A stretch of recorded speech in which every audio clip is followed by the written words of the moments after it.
we've now spent like 11 years or so trying to explain Donald Trump's actions, and the right says it's strategic. Sometimes the left says he's just trying to distract us with another thing. And the reality is he's 7 years old, and he's got this self-discipline and the attention span of a child. And he is narcissistic, and he is so insecure that he's constantly building monuments to himself.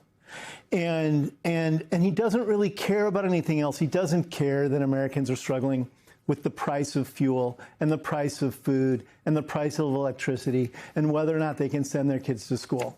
What he's doing is he's willing to say, I'm going to raise $250 million and fund an extension of the White House and make a grand ballroom with donations, and then that becomes $400 million, and then it becomes several $100 million, and now it's being rolled into a legislative package in which $1 billion will be raised, but taxpayers will bear the cost.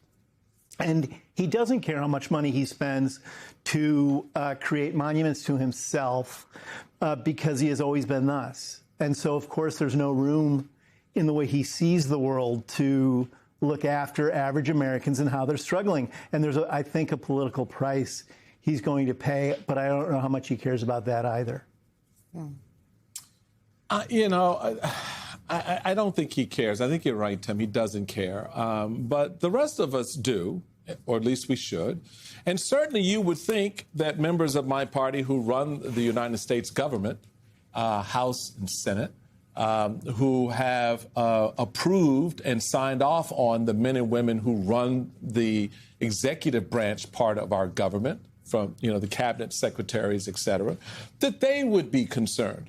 And yet, even given the political realities and hardships here, this beautification project, the cost of it all, and the distraction that has become has not moved them one piece. So let's flip the script around. We know that the assault at the ballot box is underway. We know that is the ground game. The distraction is all the bright, shining objects here on the mall and around Washington. But the ground game is still focused on what it's going to take to hold the House and keep the power going into the fall. How do Democrats narratively continue to draw the American people's attention to these two realities, okay, while at the same time laying out why it's important for them to have the opportunity to move the direction off of stupid and onto something more coherent in dealing with the economy, more coherent in dealing with the war, and more coherent in dealing with the problems of grift and graft inside this administration by holding them accountable? Well, I think, as you know, Michael, I think it's about staying relentlessly on message between now and November. And reality is giving the Democrats a huge boost in all of this, because affordability, as much as Trump is running around trying to say it's not an issue, it is the biggest issue out there right now for voting Americans, and they see it every day when they drive by a gas station. Whether it's Simone paying more than $6 a gallon, I paid more than $6 a gallon for gasoline in Northern California a couple weekends ago. It's over $4.50 nationally. All of these things hurt people in their pocketbooks, and Republicans are sitting on their hands, and they know that Trump is not focused on what they need to focus on going into the midterms, which is that the Republicans are better stewards of the economy. Republicans have sort of by default been granted that status by voters, even if you look at historically economic performance under Democrats has been better at the GDP level. And the Democrats need to remind their voters that they have been there in the past when average voters need to be supported around civil rights, around affordability, and around opportunity. I don't think it needs to get any more complicated than that, and they just need to do it at a district-by-district level. Let's hear from some of those voters. These are voters in Minnesota today talking about the Trump economy with our colleague Alex Tabbitt. Have you seen any way in which your life has gotten better during this second Trump presidency? No, not at all. in any aspect. No, everything harder to pay for, and just, I would say, like, society too, you know, a lot more tension than there was. I don't think anyone's doing better right now. I don't know why people thought the economy was going to get better and stuff, and I don't see that happening at all. I think inflation was already bad, but I think it's definitely gotten worse. I can't think of any way my life has gotten better in the past 10 years of any form of government, but no, especially not in these past ones, because it's just been lies after lies after lies.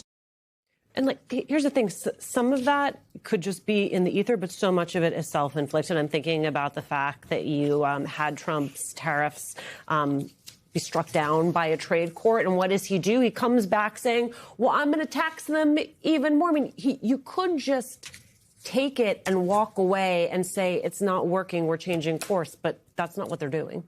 Because it's just what he wants to do. He wants to find these pockets of policy and within the White House where he can act unilaterally, whether that's imposing tariffs on countries that don't do what he tells them to do or going to war with Iran. And both of those actions have economic consequences stemming from them that he can no longer control. And he went down that path because he's not curious about how the world works. He is ill-informed about policy. He knows nothing about math. And those issues are coming home to roost for him in a way that is completely beyond his control. And the party's not reining him in. No one in the White House is reining him in. They're all letting him do these things. And I think he's going to continue to do these things because he can act on his own. But it's actually, he's like Yosemite Sam. He's just running around shooting himself in the foot all the time. Well, to say the least. I mean, he did it again last night. I'm just going to play this sound of ABC News' Rachel Scott asking a question to the president. And I'm a little confused, but we'll take a listen. You are here against the backdrop of war in Iran. Why focus on all these projects right now? You know why? Because I want to keep our country beautiful and safe. And such a stupid question you asked. We're fixing up the reflecting pond to the Lincoln Memorial, the Washington Monument, and you say, why are you fixing it up? Because you can understand dirt maybe better than I can, but I don't allow it. This is one of the worst reporters. She's with ABC Fake News, and she's a horror show. What did he mean about she can understand dirt better than he can? Who was he asking Chairman for Tim, advice anybody? there? Was he asking the Secret Service for advice on? I don't know. Yeah, that was a little out there. When Donald Trump says he's making the world more beautiful. Can I just note, Tim, first? Yeah. Rachel Scott is a black woman, and so I just maybe it's a coincidence. He looked at this young reporter who also happens to be a black woman and said, maybe you can understand dirt better than I can. Go ahead, Tim. Go ahead. Well, also, I mean, it's a string. This isn't the first time he's focused on a female reporter, by the way. He's got a long track record now in recent months of bullying and physically insulting women who are asking him solid journalistic questions.